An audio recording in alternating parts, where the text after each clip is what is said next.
All right. Good morning, everyone. Sarah Fergani here.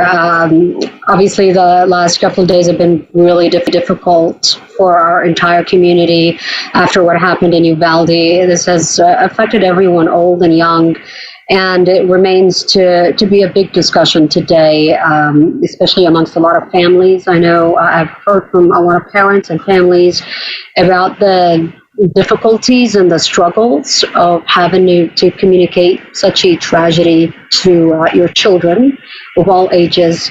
And sometimes you're at a loss for words. You can't find the right thing to say, and you don't know how to bring it up or make sure that they're okay, even if they're not the ones bringing it up.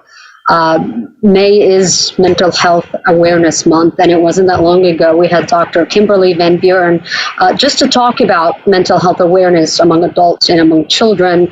And unfortunately, under these circumstances, Dr. VanBuren, here we are again, having to talk to you so soon about this. Dr. VanBuren is a marriage and family therapist at Balancing Act Life Management Services. And from our brief discussion earlier, I mean, you're saying that this is a conversation that does need to happen, even if the kids don't bring them up. Why is that? Thanks again for having me, Sarah. It's a conversation that needs to be had because it's the reality in which we live in. It might be unpleasant. It's something we want to keep away from them, but we can't at this point. And so even with our smaller elementary aged kids, they still need to be spoken to about what has happened. And I would say with the younger kids, we want to keep out all of the details. We are just giving the facts, like these bad things happened, especially with the kids that just experienced this. They know that their friends are dead and they've been shot, but we wouldn't go into all the details of how they were shot and how they were barricaded and hiding in the room, because that's a little bit much for younger children. But how do you bring it up, as you sit at the dinner table, for your older kids? Mm-hmm. How do you even just begin? You ask them how they're feeling. I know you guys have heard about what happened. What are you guys thinking about? What are you and your friend group saying about it? Right? What's the conversation that you and your friends are having? What do you think? They are forming the opinions of who they are as adults, who they're going to be. They're just a couple of years from voting. So, help them have the conversation about why they think this is happening, right? As a civic member of the society, what are they, planning on doing about it? This is part of the conversation. And you mentioned that it's a different conversation from age group to age group. So how do you discuss it with the little ones who are 7, 8, and 9 years old, who fully comprehend what happened because they've heard it over and over on the news, and they know how horrific it is? Mm-hmm. What do you tell them? They know that they know about death and in the amount that they can know. Because what we have to understand is that just because they can regurgitate the information that they've heard doesn't mean that they understand it completely. There's only so much that a young child under the ages of 8 can formally understand, right? Their development is only taking them so far. So the same way they know that grandma or uncle, passed away, they do understand that these friends or these kids their age have passed away as well. And they know that it was because of this bad person. But you don't want to bombard them with all of the details of, first the guy, he ran from the police and then he jumped the fence and did all of these extra things. That's too much for them to handle. And it's unnecessary. They don't need to know the entire scenario because the school is already teaching them how to behave during an active shooter drill, right? So they've gotten that under control. So for you to fill in all of these extra details, that could be harmful. I think one of the ways that a lot of us heal who are not directly impacted by it, but are just emotionally impacted by everything that we're seeing from far away, is a way to help, a way to contribute, a way to support the community who is in the middle of all this. Is this something that you also bring up with the kids? Do you share with them, hey, you can help and do something to make these, other children and parents feel better? Absolutely. And not just during these times, right? That's something we want to promote with our children always, is to help the community. What can we do for the homeless, or what can we do for, all of the different disasters that happen? You don't want to make it specified just towards mass shootings, but absolutely you want to make them aware of all the possibilities of what they can do and give them some options. As a family, what can we do? Can we, go to the vigil and light candles, or what would you like to do? And asking those questions is really important. One of the things you and I discussed also earlier is, helping them right now emotionally deal with everything and kind of mentally take everything in the healthiest way possible, but also preparing our kids for what could happen in the future and down the road. And unfortunately, we know we have got to do that because this isn't the type of thing that's just a one-time thing. We've seen this happen over and over. How do you prepare your kids for the possibilities that they may end up in the middle of something like that down the road, or somebody that they know? Well, I don't think we can ever fully be prepared. We can be aware, but if this were to happen to any of us, we would be taken aback, right? This is not, it's not normal to have to experience such things. So their active shooter drills, which is unfortunate that the kids have to have that, but that is preparing them for it the same way it would a tornado, or I'm from California, so an earthquake drills. These are unpleasant things, but we know that they can happen. With our older kids, because of their age group and because of what we've seen in society, we want to make them mandated reporters, if you will. Look around to your peers and see what's happening. What post are you seeing on social media? Does this person seem to need some help? And really focus on saying something if you see something. A lot of times kids are scared. They don't want to be known as this snitch. They don't want to be known as the person who went and said something because they don't think something serious could come of it.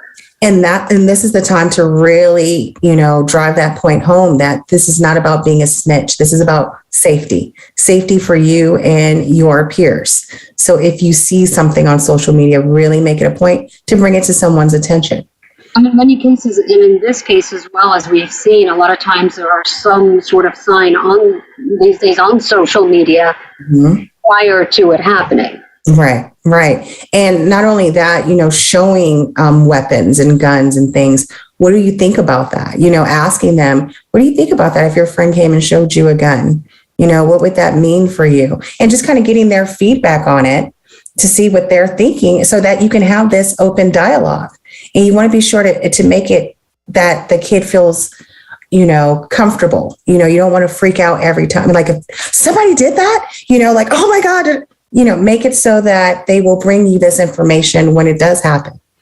It sounds like this is a conversation that, like you said, that needs to be happening not just after a tragedy like this, but really throughout, so you can even understand how your child is thinking prior to something like this. Absolutely. It's a continuous conversation.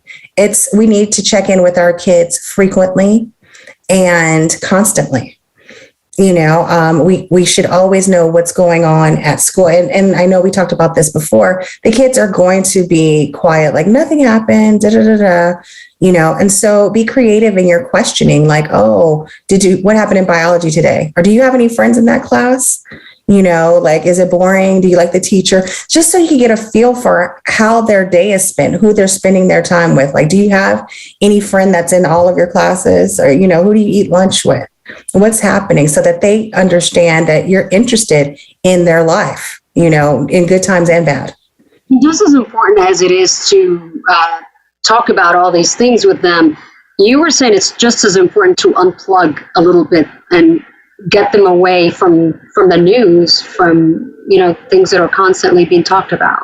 Absolutely. We live in a day of 24 hours a day news, and it is not healthy for our kids to watch news all day long and just be constantly exposed to the tragedy, whether it is car accidents, like when something bad does happen, unfortunately, it loops on the news. And so they're constantly seeing it. And with this, it's too much. And so unplugging as a family and being able to go out to dinner and still enjoy each other, even during this time, is really important. Like, obviously, we want to acknowledge our feelings about it, but it's still okay this weekend to have some family time where we're not talking about it, where we're not looking on the news, and where we're not reading all of the bios of the poor children that passed away. It's important to unplug. You, as a family therapist, have you seen a lot of families in the last couple of days bring this tragedy up to you about what happened in Uvalde? Yeah. Absolutely. Parents are scared. Parents are scared to take their children to school. And this is the last week of school. There's many activities and things like that going on. But I spoke with a lot of parents yesterday who were very frightened and trying to be brave for their children, and, and just really breaking down. And it's scary. It is a scary time. We're all frightened, but we still have to understand that overall we're safe overall, right? If we're living in that type of fear, we're never going to progress. We're never going to get better. So we have to understand that there is some light at the end of this tunnel, and that we are mostly safe. Well, it's a good point you brought up, because as a parent, I'll be honest with you, it's a thought that went through my mind, right? Like, to let your kids go to school, or in fear of what may happen. But it is a very real conversation that a lot of parents and a lot of families are having. And also, kids are also scared to go to school now. Some kids are terrified after what they see. How do you talk to your child about it's okay to go back to school right now? Well, you have to know your child too, right? And this is very age dependent, like we were saying. And so for your older kids, you want to let them know that, like, everything that they're frightened about, kids are scared to go away to college. They're scared of all these things because of the unknown. And so just getting them ready to cope with their anxiety about all things is going to be helpful, because life can be scary. It's scary to drive. There's a ton of car accidents. So you don't want your teenager to be afraid to drive because there's so many car accidents. And so just letting them know that there's a balance of fear, and so they need that opportunity to understand safety and how important it is to speak up when they see something wrong, and to not text and drive, and all of these things. If you make it to a child crying who doesn't want to go to school today, do you still take them to school regardless? I think that's going to depend on the child, right? Like, especially this week, if the kids are crying and not wanting to go to school, it might be okay to let them stay out, right? This is right on the forefront, but, if this is in 3 months, or, at the beginning of next yeyear, you might want to have a different conversation and sit them down and ask about, what their fears are. And with the younger kids, it's going to be very simple. Like, I don't want someone to come in and shoot us. And, I don't want that either. But the school is really taking the precautions to make that not happen. Your teacher's really trying to make you safe. The principal is doing all these things, right? So reinforcing all of the positive things that are happening at school and in society in order to help them, ease them through this process. Because adults are the same way. I mean, last weekend it was a shooting at the grocery store. So now, what, are we not going to the grocery store? Of course you are, because that has to be done. And so just helping the kids understand that, like, there are some scary things, but we still have to live our lives. Have you treated children in the last few days since the incident? Yes, not that many, just because I think parents are really holding them tight. It's been more parents. Okay. I was just wondering what kind of things you've heard them bring up related to that. Yeah, it's been a couple of just older kids, the teenagers. And I mean, I think it's even more difficult sometimes for the teen brain who is coming into their adulthood to wrap their mind around, like, oh gosh, why would this 18-year-old, almost my age, do something like this? Like, what's going on? And so that's why I'm really beating home the whole, if you see something, say something, because a lot of kids know of someone in their peer group or at their school that's quiet and, doesn't, has some questionable behavior. But like you said, they do believe that they're snitching, so they don't say anything. And that's just not safe. Do you think it's possible that some kids right now are not reacting and then they feel like they're fine, but then down the road, this could come back later and they can maybe have PTSD from it? Absolutely. I mean, especially the children that are involved in it, the Uvalde children, bless their hearts. Definitely PTSD, but also I think all of us as a society have PTSD about these mass shootings. This time it was our children, which is a whole other level of frightening, but normal things like going to the movie theater and grocery store, that's a scary thought to think that you can be shot for no reason doing these things. Right. And so PTSD is very real. And I think this will be ongoing. We're always going to have to stay vigilant with our mental health, find out what coping skills work for us when we are having moments of high anxiety, because there's going to be several different ways that it comes out. And so having that understood is going to be super helpful. Yeah. Dr. VanBuren, is there anything else that we haven't talked about that you think parents who are watching right now? I'm looking at the conversations online. It looks like there's a long conversation going on. A lot of people are writing in. Mm-hmm.